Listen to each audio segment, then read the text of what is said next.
President Biden, according to the New York Times, has now authorized the first use of U.S.-supplied long-range missiles by Ukraine for strikes inside Russia.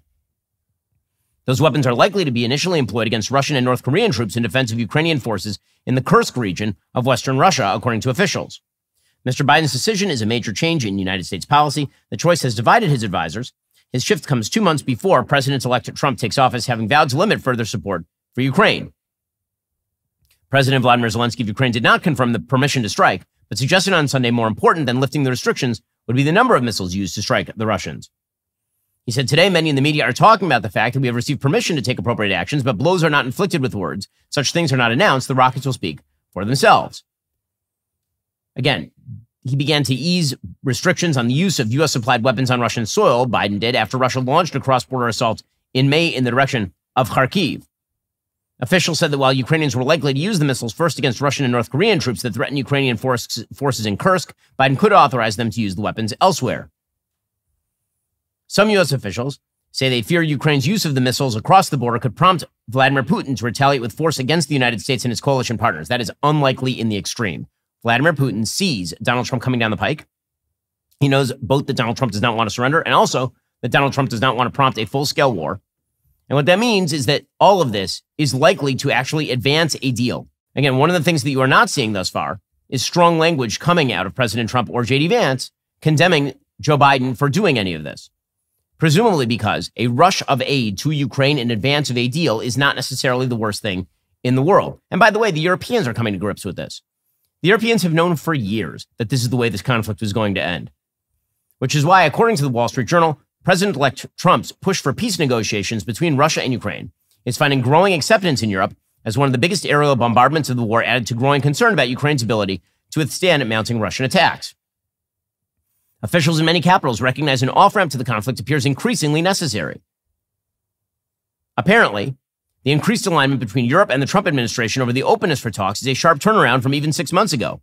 Back then, European officials looked in dread at the Trump team's pledge to end the war with swift negotiations amid fears the former president would cut a deal with the Kremlin at Ukraine's expense. Now again, I never believed that that was true. In fact, I'd spoken with European leaders who were much more sanguine about Donald Trump than the left-wing press in the United States. They were saying the world was more peaceful, people were more scared of Trump, and the deals that he was cutting looked more solid than anything like what Joe Biden has been doing. The world is already adjusting to the Donald Trump presidency and is getting stronger for that. By the way, it has now been confirmed by Khan 11, which is a news channel in Israel, that Hamas has been booted out of Qatar.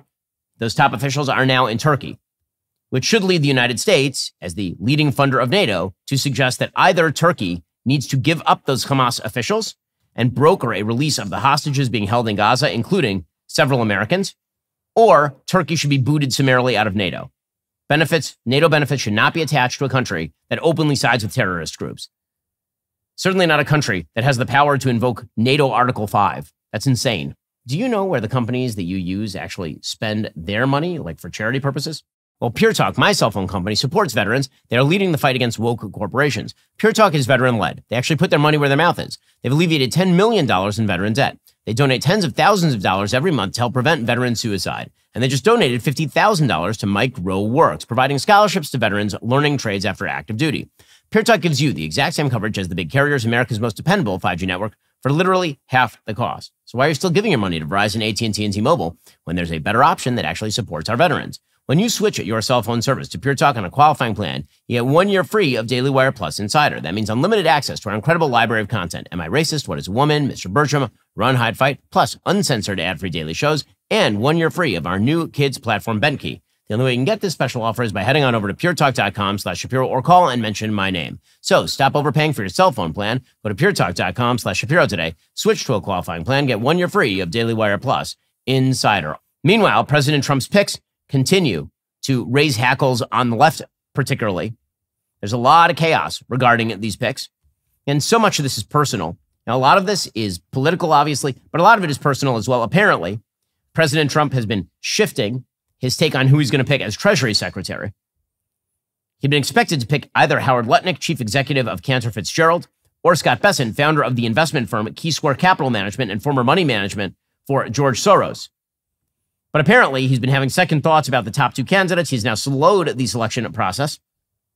Apparently, according to Maggie Haberman of the New York Times, who's a frequent recipient of leaks from Trump world, Lutnick, who has been running Mr. Trump's transition operation, has gotten on Trump's nerves lately. You do have to love the reality TV aspect to this administration. You know, always it's like behind closed doors, there's some catfights going on. Trump has privately expressed frustration that Lutnick has been hanging around him too much and that he's been manipulating the transition process for his own ends. A person familiar with the process who spoke on condition of anonymity described the battle between Lutnick and Bessent as a knife fight, with Lutnick as the primary aggressor. Bessent is still under consideration, but apparently Elon Musk is backing Lutnick. So totally unclear which direction he's going to go with regard to Treasury Secretary. There's some other candidates whose names are in the mix.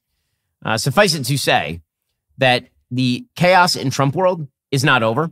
And again, you know, what I've said to people with regard to chaos in Trump world for a very long time is watch the policy that emerges, not the chaos that surrounds the policy. The chaos matters a lot less than the actual hard-nosed policy that emerges from any Trump cabinet or the picks that emerge from Donald Trump himself.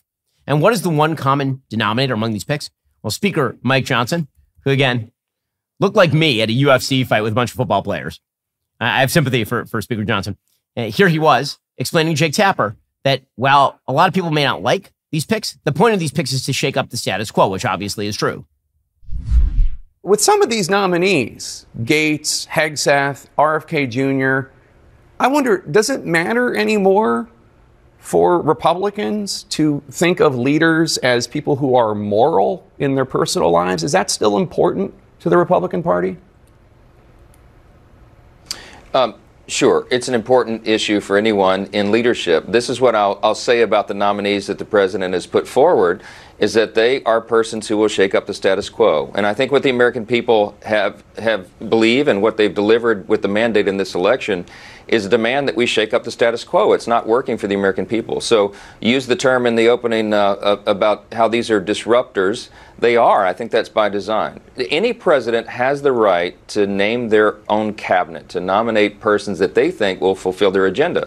And the people that are on this list will do that. They will go into the agencies that they're being asked to lead, and they will reform them. These agencies need reform. And I think the vast majority of the American people understand that. You can't have status quo appointments in a moment like this.